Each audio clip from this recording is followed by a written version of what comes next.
외교적으로는 호주와 또 한 번 경사가 터졌습니다. 한 호주 정상회담에서 이뤄진 초대형 역사적 국방 협력 관계 구축과 방산 수출 소식이 그것인데요.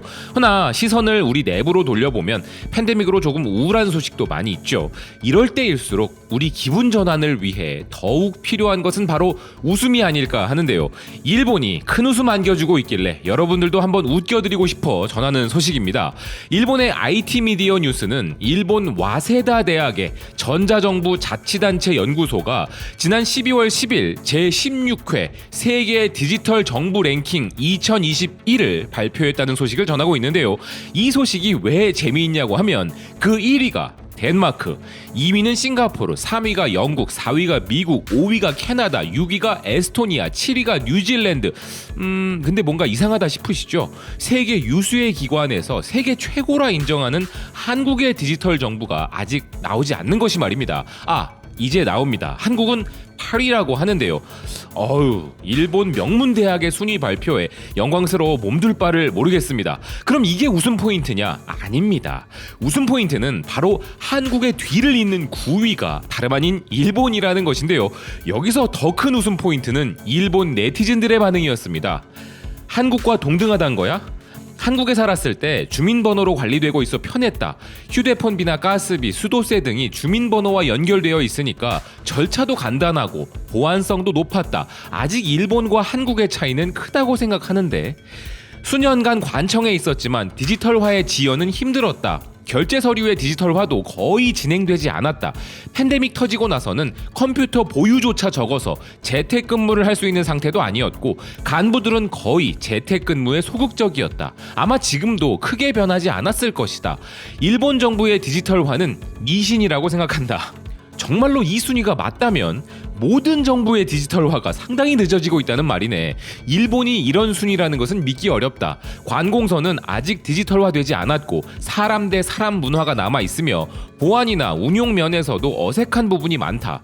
일본 자체가 엔지니어들이나 시스템 투자가 늦어져 민간의 디지털화도 늦어지고 있는데 무슨 사실인가? 미국, 영국, 한국에 미치지는 못하지만 프랑스나 독일을 일본이 웃돌아 10위 안에 있다는 것은 지나치다고 느껴진다. 체감적으로는 일본은 20에서 30위 정도가 적당하게 느껴지는데 생각보다 평가가 높다. 아직도 일본은 팩스인데? 노키아의 핀란드나 에릭슨의 스웨덴보다 상위일 수가 없어. 굳이 순위에 중국을 넣지 않은 것은 현실을 마주하고 싶지 않다는 것이지. 다른 부분 같으면 왜 한국보다 일본이 미치냐고 길길이 날뛸 일본 내누익들도 이 분야에서만큼은 현실 파악을 제대로 하고 있는 것인데요. 그래서 일본에서 등장한 말이 있습니다. 디지털 패전국 일본. 일본의 진짜 디지털 랭킹 순위를 폭로하면서 일본은 디지털 패전국이라는 보도를 한 곳은 일본의 도카이 TV인데요. 기사는 2020년 9월에 발표된 국제경영연수개발연구소 조사에서 일본의 디지털 정부 순위는 27위였다고 보도하였는데요. 디지털 패전국을 벗어나기 위한 목표로 디지털청이 발족된 현재 상황에도 해외에서는 인터넷으로 처리하는 게 이미 당연해진 부분들을 일본은 일일이 서류로 처리하고 있다는 것입니다. 그래서 디지털 패전국이라는 오명을 벗기 위해 회심의 국가정책으로 추진한 이 디지털청에 대해서는 벌써부터 해체론이 대두되고 있으며 이럴 거면 차라리 디지털청을 없애고 아날로그청을 만들라는 조롱까지 받고 있는 그야말로 참 웃음 주는 국가 일본입니다. 일본의 머니보이스는 디지털청의 해체론에 대해 보도했는데요. 관공서가 이메일을 보내는데 이메일 보내는 것도 잘할 줄 몰라서 초보적 실수로 개인정보를 유출해버리고 장관은 접대 논란에 휩싸여 있고 디지털청이라는 곳에서도 고위 관리부터 말단까지 정작 인터넷을 활용한 업무는 전무하다는 것인데요.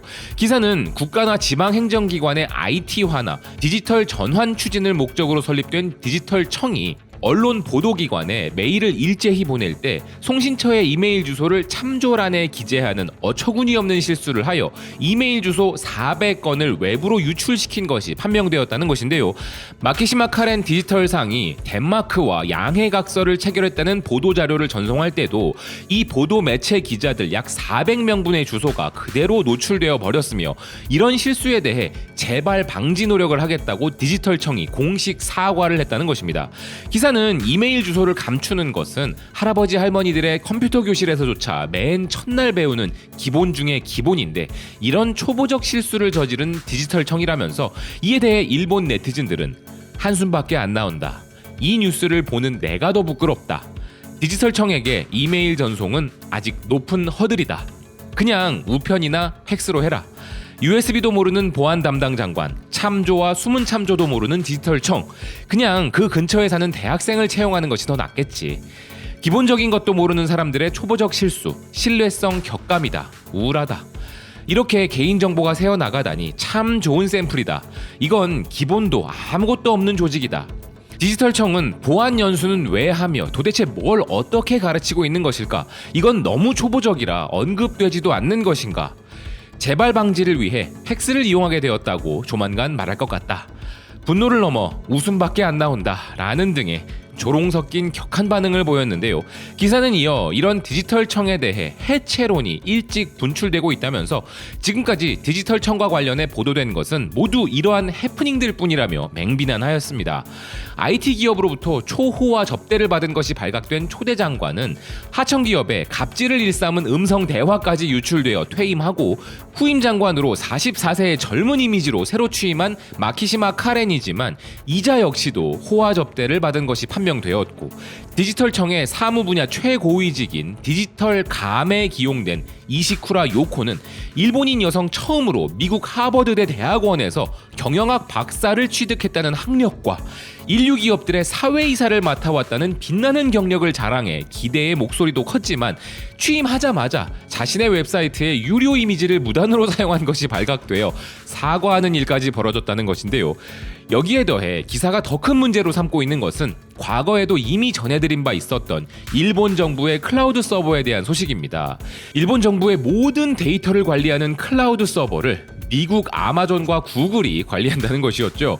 이는 일본 국민과 정부의 모든 데이터를 통째로 미국 민영 기업에 맡긴다는 것이기에 이에 대해 일본 네티즌들은 더 이상은 못 참는다. 역사상 가장 빠른 해체로 가자. 1990년대의 이야기라는 생각밖에 들지 않는다. 정말 아날로그 청이다. 이름만 디지털청이지 아날로그 공무원을 배치하면 아무 의미가 없다. 차라리 해킹하다 잡힌 사람들이나 만화 초상권 침해하다 걸린 사람들을 스승으로 모시고 정의의 요원을 모아 조직하는 게 낫겠다.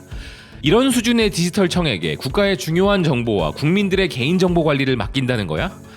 디지털청은 조만간 담백하게 해킹되어 여러 정보를 모두 유출할 거라 본다.